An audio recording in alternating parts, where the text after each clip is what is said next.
dia langsung memasuki kegiatan yang disebut dengan tatanan baru produktif dan aman COVID atau yang biasa disebut dengan new normal. Kemudian yang perlu disampaikan ada 4 penekanan. Ya, ada 4 penekanan. Penekanan pertama, melakukan persiapan dan pelaksanaan tahap-tahap menuju new normal dengan melakukan pengurangan pembatasan-pembatasan di PSBB. Itu nanti kita ada dasarnya Kemendagri 830, bisa dibaca di bab A di angka 1 dan 6, dan juga di tujuan umum itu juga ada sebutan mengenai pengurangan pembatasan. Oke, satu ya.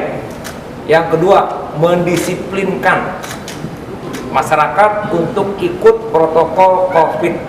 Ini pun sesuai dengan arahan Bapak Presiden kepada Bapak Kapolri, Bapak Panglima, yang dituliskan kepada Pak Kapolda dan Danrem untuk melakukan penegakan disiplin masyarakat tentang pelaksanaan protokol COVID. Nah, jadi itu poin kedua untuk supaya masyarakat disiplin, masker, cuci tangan, jaga jarak, dan seterusnya.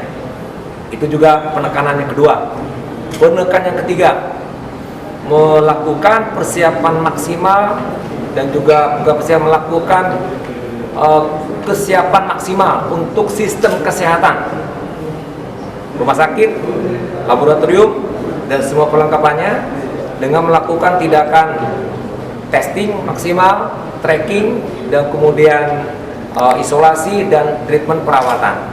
Itu poin ketiga yang mana kita harus mengendalikan. Jadi poinnya mengendalikan penyebaran COVID dengan memaksimalkan kerja-kerja di bidang tadi testing, tracking, dan seterusnya. Itu yang poin 3. Jadi kita harus tetap mengendalikan penyebaran COVID ini dengan semaksimal mungkin supaya tidak tersebar. Nah, poin yang keempat, provinsi mendukung kota dan kabupaten yang akan melaksanakan secara cepat kegiatan new normal dengan mengikuti aturan yang telah dibuat, diantaranya dari Kemenkes 328 dan Kemendagri 830. Nah, itu 4 poinnya. Alasan diperpanjang, Pak? Alasan diperpanjang? Alasan diperpanjang banyak.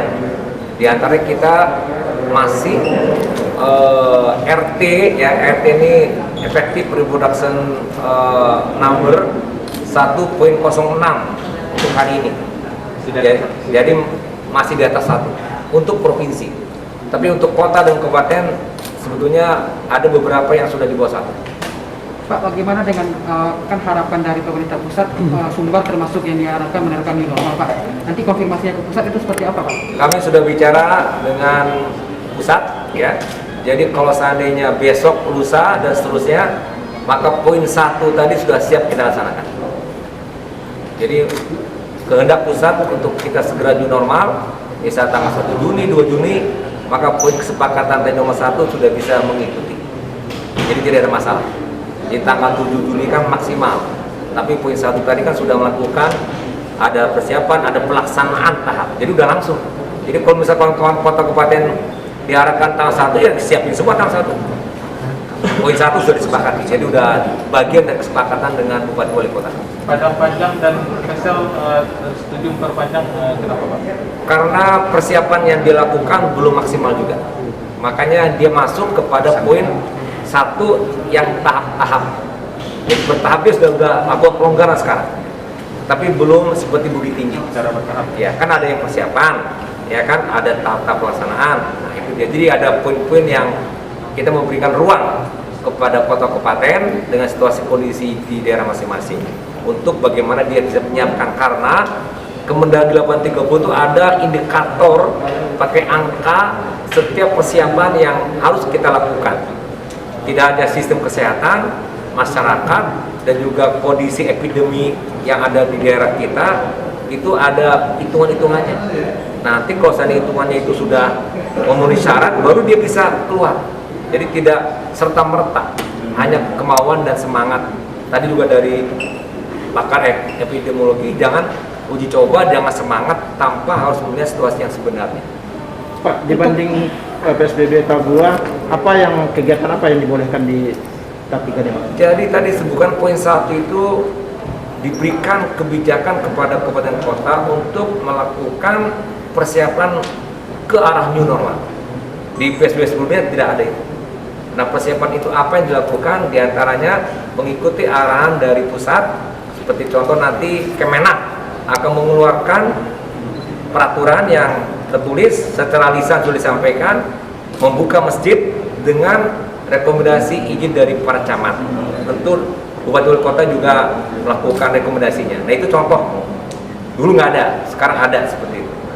Pak, apakah Bukit Tinggi itu diberikan masa percobaan atau memang langsung atau bisa? Tanggal 1 Juni udah langsung. 1 Juni, Pak? Ya. Berarti dibiarkan untuk berakhir karena sudah persiapan sudah bagus ya Pak? Karena Bukit Tinggi sudah menyiapkan jauh hari dengan matang sehingga dia siap untuk langsung, tentu dukungan dari provinsi. Soal pengetatan protokol kesehatan itu bagaimana Pak? Siapa yang akan? Nah, itu mungkin Pak Kapolda yang bisa menyampaikan dengan Pak Danam, silakan. Ya. Soal untuk pengetatan protokol kesehatan itu bagaimana di penerapan Pak di lapangan? Ya, sama seperti yang disampaikan tadi di awal juga. Ini juga terkait dengan perintah dari pemerintah pusat, ya, kemudian dikuatkan lagi dengan surat dari Pak Menteri Sekretaris Negara 392 tanggal 26 Mei, di mana proses pendisiplinan, ya, proses pendisiplinan masyarakat yang akan dilakukan oleh TNI Polri. Nah, ini juga berkorelasi dengan masalah protokol kesehatan tentunya. Kegiatan-kegiatan nanti yang dilonggarkan bukan dalam arti di luar protokol kesehatan. Jadi proses pendisiplinan ini justru lebih meningkatkan lagi mekanisme dari protokol kesehatan itu sendiri. Sehingga kedisiplinan masyarakat ini juga bisa beriring sejalan dengan kegiatan-kegiatan yang akan mereka lakukan di sana. Pak, informasinya ada tambahan personel dari pusat, Pak? Tambahan personel tidak, kita masih cukup. Kita dengan kekuatan yang ada dengan rekan-rekan TNI, Pol PP dari pemerintah kabupaten kota itu cukup. Itu dilakukan di tempat-tempat keramaian berarti Pak? Tempat-tempat yang memang nanti disepakati oleh para bupati, wali kota, dan kita akan mendukung TNI Polri dan Pol PP untuk itu ya. Sentra-sentra kegiatan yang terutama dalam kegiatan ekonomi. Menurut untuk ketegasan dari segi sanksi pelanggar protokol kesehatan ini gimana nanti? Ketegasan juga. Bagaimana? Ketegasan dari segi sanksinya untuk pelanggar. Ketegasan sanksinya yang di awal sudah kami sampaikan ya. Jadi ini kalau masih berkorelasi dengan masalah undang-undang wabah, undang-undang karantina, kemudian beberapa pasal-pasal di KUHP yang berkaitan juga dengan tidak mengindahkan larangan tugas yang sedang bertugas saat itu, mungkin dari kepolisian, TNI, dan Pol PP, itu artinya bisa diterapkan pada mereka yang melanggar. Pak Gub,